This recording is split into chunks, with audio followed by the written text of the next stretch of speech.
Il cammino da San Marco a San Marco è arrivato all'8ª edizione, ancora una volta una iniziativa che unisce trasversalmente tutto il Veneto dal punto di vista geografico, dal punto di vista anche delle persone che partecipano a questa iniziativa e che appunto va a unire il lago di Garda con la laguna veneta, la chiesetta di San Marco appunto sulle rive del lago con la basilica di San Marco a Venezia.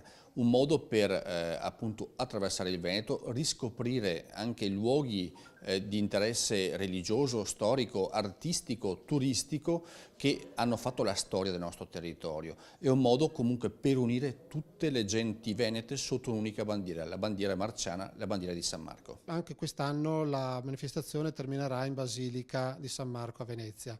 La parte religiosa terminerà in Basilica con la riconsegna del gonfalone al Patriarcato e la parte ufficiale con la consegna del gonfalone testimone della staffetta all'Associazione Veneti nel Mondo.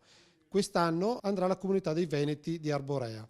Comunità di Veneti molto presente e molto numerosa, circa il 70% del comune di Arborea è di origine veneta. Come ogni anno noi raccoglieremo generi alimentari attraverso i comuni o attraverso gli stessi partecipanti che verranno successivamente dati alla mensa dei poveri dei frati cappuccini di Mestre.